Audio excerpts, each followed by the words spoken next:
नमस्कार, आप देख रहे हैं न्यूज ग्राउंड जीरो। मैं हूं पंकज सोनी और मेरे साथ इस समय बात करने के लिए खुरई की कांग्रेस प्रत्याशी रक्षा राजपूत हैं।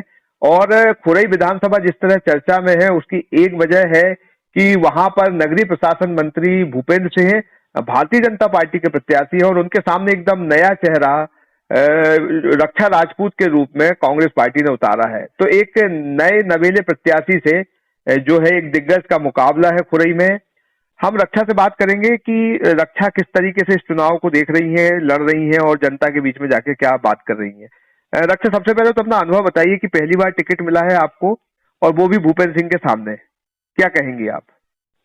नमस्ते भैया। अनुभव बहुत अच्छा मिल रहा है और सबसे ज्यादा तो जनता का प्यार मिल रहा है, क्योंकि कहीं ना कहीं जनता झूठे केस, घर गिराना और ऐसे इनके जो काम है जिससे जनता गुजर रही थी और उन्हें चाहिए था कि ऐसा कोई आए जो हमसे मिले, प्यार से बात करे, क्योंकि उन्हें किसी चीज से मतलब नहीं होता। उन्हें मतलब होता है कि गांव गांव में कौन आता है, अच्छे से हंस के बात करता है, उनकी छोटी छोटी जरूरतें होती हैं उनको कैसे कौन पूरा कर सकता है, उनकी बातें कौन सुनता है, क्या परेशानियां हैं वो भी वो बताते हैं कि हमारे लिए ये परेशानियां हैं। अच्छा अनुभव मिलता है क्षेत्र से। क्या परेशानियां लोग बता रहे हैं आपको? आप जा रही हैं तो बहुत सारी परेशानियां हैं लोगों को। एक तो पानी की, गांव गांव में पानी की व्यवस्था नहीं है, रोड भी नहीं है अच्छे से, और कहते नहीं है कि नगर नगर में तो विकास दिख रहा है, लेकिन गांव की बहुत बुरी हालत है। बिजली और रोड और आवास कुछ भी नहीं है। लेकिन जो ये जैसे खुरई में आप देखिए कि इतने सारे काम हुए। खुरई में जब जाते हैं तो डोहेला महल से लेके अंबेडकर का स्मारक और बहुत सारी चीजों में तब्दीली आई है, तो क्या वो गांव में नहीं है क्या? आपसे एक बात बोलते हैं, डोहेला किला है, अच्छा है, उसका उसमें काम हुआ है, चाहे आप भी अम्बेडकर और स्मारक वगैरह इन सब चीज बोलते हो, लेकिन इनसे आम आदमियों के लिए क्या हुआ आप ये समझिए। उनकी तो जो जरूरतें पहले थी वही जरूरतें आज हैं। आज वो महंगाई से भी जूझ रहे हैं, बेरोजगारी से भी जूझ रहे हैं। उन्हें ये लगता है कि हमारे पास कोई रोजगार हो, उसके उसमें तो जीरो नहीं है। और बिल्डिंगें बना देने से कुछ नहीं होता है। आप भी समझते हो कि इतनी बिल्डिंगें अगर बन रही हैं और वो ऐसी बिल्डिंगें बन रही जैसे पार्क बना देते हैं, तो आप बताओ पार्क से गांव को क्या, आप क्या जोड़ सकते हो? क्या ये विकास में काउंट होता है क्या? तो रोजगार बेरोजगारी की स्थिति क्या है? रोजगार के साधन क्या है वहां पे? आप ये बात मुझसे पूछने की बजाय जो बीजेपी का प्रत्याशी है उनसे पूछना कि आपने रोजगार के लिए खुरई में किया क्या है, और गांव-गांव के लोगों को, शहर के लोगों के लिए ऐसा क्या रोजगार है कि जिससे वो भोपाल और इंदौर जाने से रुके, उनका पलायन ना हो। जी। अच्छा, आप ये जो कल परसों का घटनाक्रम है, जो वीडियो एक वायरल हुआ, थाने में जाना पड़ा, ये क्या मामला है? क्या और क्यों हुआ जाना पड़ा? उसका रीजन था, मैंने रौड़ा में बाजार का दिन था, जनसंपर्क कर रही थी, तो रौड़ा के पास के 3 गांव गई तो सारी पब्लिक मेरे साथ आ गई। और ये चीज कहते नहीं है कि भाजपा के प्रत्याशी को सहन नहीं हुई, और वो सत्ता प्रशासन का दुरुपयोग करते हुए जो हमारे साथ व्यक्ति था, उनका उद्देश्य होता है कि 4-5 गांव के बीच में एक व्यक्ति पर केस लगा देना और 4-5 गांव के लोगों को डरा देना। तो मैं गई वहां और मैंने देखा कि जिस व्यक्ति से एफआईआर, 2 भाई होंगे, एक दूसरे के बीच में झगड़ा हुआ होगा। एक छोटा भाई वो ड्रिंक करके बड़े भाई के बच्चों को और पत्नी को मार रहा होगा, उसका भाई आया उसने उसको मार दिया होगा, वो तो पारिवारिक मैटर हो गया। जब इन्होंने देखा कि इस मैटर को क्या करें, भजा लें, तो इन्होंने झूठी एफआईआर करवाने की सोची कि एक तीसरे व्यक्ति की झूठी एफआईआर करवा दें जिसका उससे लेना ही देना नहीं है। और ये करवाने के साथ साथ जब मैंने देखा कि वहाँ वो इतनी ड्रिंक, एफआईआर करने वाला बहुत ज्यादा ड्रिंक किए हुआ था, मैंने बोला कि ये व्यक्ति तो बहुत तेज है और आप इसके कहने पे एफआईआर कर रहे हैं, तो कहीं वो तो मैग्नेटिक, हमने कहा आपको तो स्मेल भी आना चाहिए जब पूरे कमरे में स्मेल आ रही है। और एक व्यक्ति हमारे साथ शाम को 4 बजे से रात के 9 बजे तक रहता है, हमारे साथ तो कैमरा भी चलता है, वीडियोग्राफिंग भी होती है, तो वो व्यक्ति कैसे आ सकता है?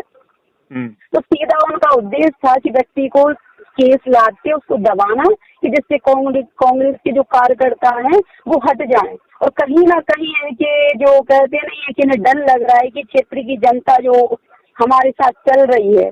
तो कहीं ना कहीं इनका ये भी था कि केस लगा लगा के हम सबको घर में बिठा दें। हमने उस उद्देश्य को पूरा नहीं होने दिया। ये जहाँ जहाँ करेंगे, यहाँ नहीं, खुरई विधानसभा के किसी भी थाने में कहीं पर भी इनके जो पुलिस अधिकारी हो चाहे कोई भी अधिकारी और गलत करेंगे तो उसके खिलाफ तो लड़ने जाएंगे। मैंने अभी भी देखा है कि बहुत सारी जगह इनके जो, चाहे वो SDM हो, चाहे CO हो, चाहे थानेदार हो, थानेदार तो इनके पूरे रिश्तेदार बैठे हैं, चाहे मालथौन में देख लो, बरौदिया में देख लो, सब लोग इनके एक एजेंट बन के इन्होंने बुलाया ही है इसीलिए, क्योंकि इन्हें डर है कि ये चुनाव जीत ही नहीं रहा है। विकास तो मुद्दा बचे ही नहीं है। इनके मन में डर है कि पब्लिक हमें पसंद नहीं कर रही, हमसे बात नहीं कर रही, खुल के हमारे पास नहीं आ रही है। तो उनका ये डर सताने के कारण वो सत्ता और इन अधिकारियों का दुरुपयोग कर रहे हैं। नहीं, लेकिन रक्षा वहां पे कितने निर्विरोध पंच, सरपंच और आपने देखा होगा बहुत सारे लोग निर्विरोध निर्वाचित हुए। तो आपको नहीं लगता कि तो निर्विरोध हुए क्यों? इसके भी तो कारण हो सकते हैं ना। उनके सारे अधिकार छीन लिए गए। कोई व्यक्ति नहीं है, तो कोई पंचायत नहीं है जहाँ 4 लोग लड़ने वाले ना हो, और 4 लोग लड़ने वाले हैं, लेकिन मंत्री का प्रेशर होना, क्योंकि उसमें भी इनका प्रॉफिट था। इनको पता था कि अगर कोई प्रत्याशी निर्विरोध बन जाता है तो उसमें भी फंडिंग होती है। हर पंचायत को 15 लाख रुपए मिलते हैं, तो उसमें भी इनका शेयर होता है। हर नगर परिषद में अलग पैसा आता है, तो उसमें भी इनका शेयर। आप समझ सकते हो इनका उद्देश्य सिर्फ एक, कहते नहीं कि एजेंसी जैसे चला रहा है, पैसा कमाना है और अपना फायदा देखना। उन्हें ना तो इन्हें चुनाव से मतलब है, ना लोगों के अधिकारों से मतलब है, इन्हें खुद से मतलब है। अच्छा, अभी आप लोगों के बीच में जा रही हैं तो क्या बोल रही हैं आप उनसे? मतलब क्या मुद्दे हैं आपके, किन मुद्दों पे आप चुनाव लड़ रही हैं खुरई विधानसभा में? देखो, पार्टी ने जो अपना वचन पत्र दिया है वो तो है ही।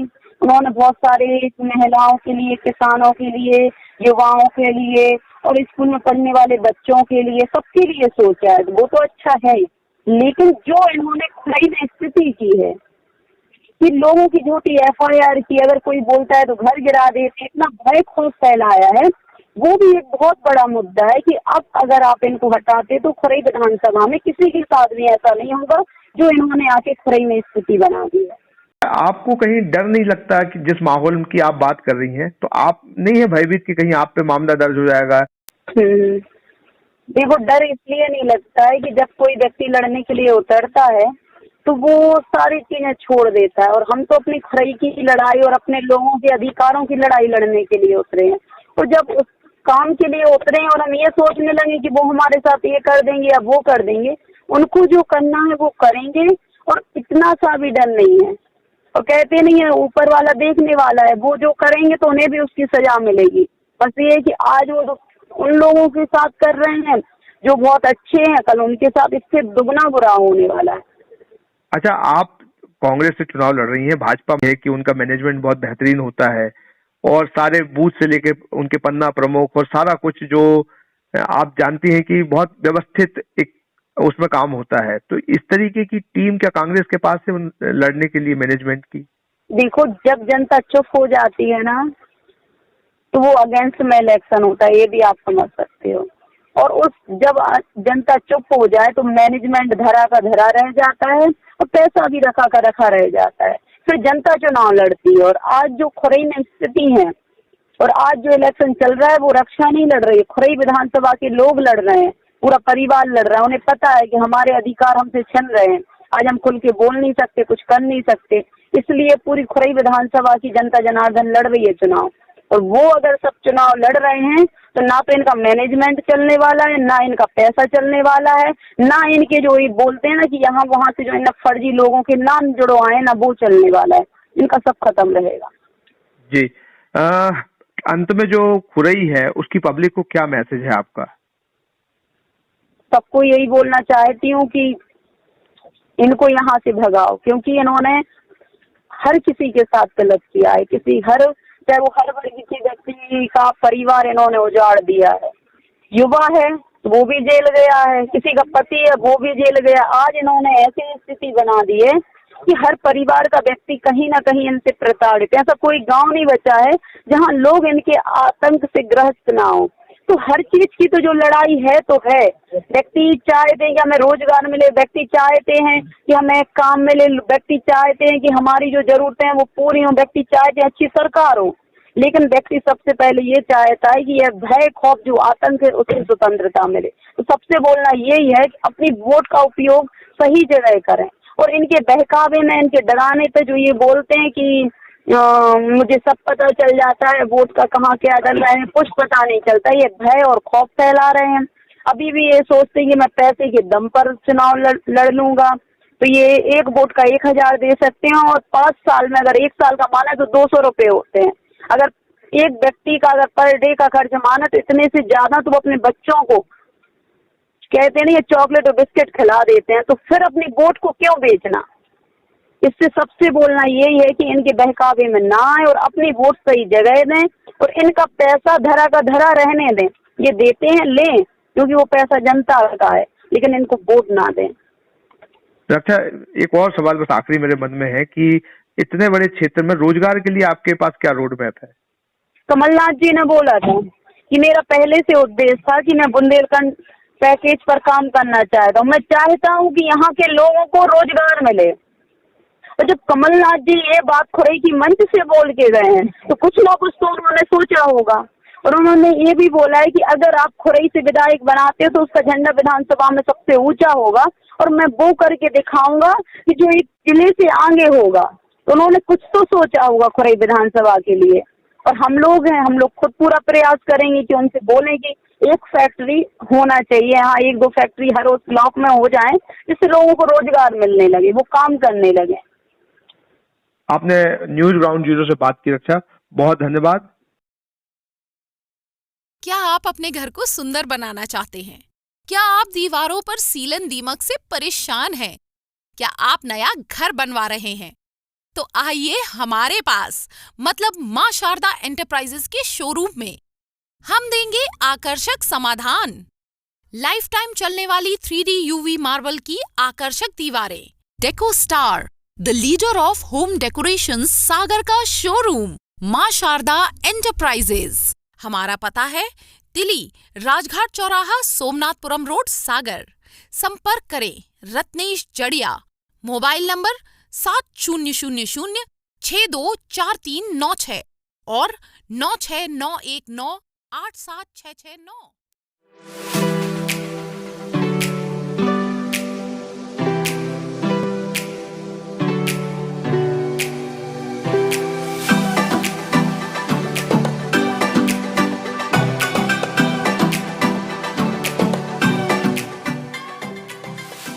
शहर से बाहर जाने के लिए वन वे टैक्सी चाहिए या लोकल सिटी के लिए कैब या फिर एयरपोर्ट पिकअप ड्रॉप की हो जरूरत? चुनिए अपने पसंद की कैब और पाइए बेस्ट ऑफर्स के साथ मोस्ट कंफर्टेबल राइड सिर्फ और सिर्फ 77 कैब्स ऐप पर। आज ही गूगल प्ले स्टोर से 77 कैब्स की ऐप डाउनलोड करें या विजिट करें www.77cabs.com और बुक करें अपनी राइड। क्या आप महंगी दवाओं के खर्चे से परेशान हैं? अब इस चिंता से मुक्त हो जाइए। दवाओं के खर्चे में कीजिए 90% तक की बचत। दवा इंडिया जेनेरिक फार्मेसी के साथ उच्च गुणवत्ता और कम कीमत दोनों एक साथ। 1500 से अधिक दवाइयां उपलब्ध, सभी उत्पाद FDA द्वारा प्रमाणित। हमारा पता है दवा India generic pharmacy, Sugandha complex, Parkota, सागर।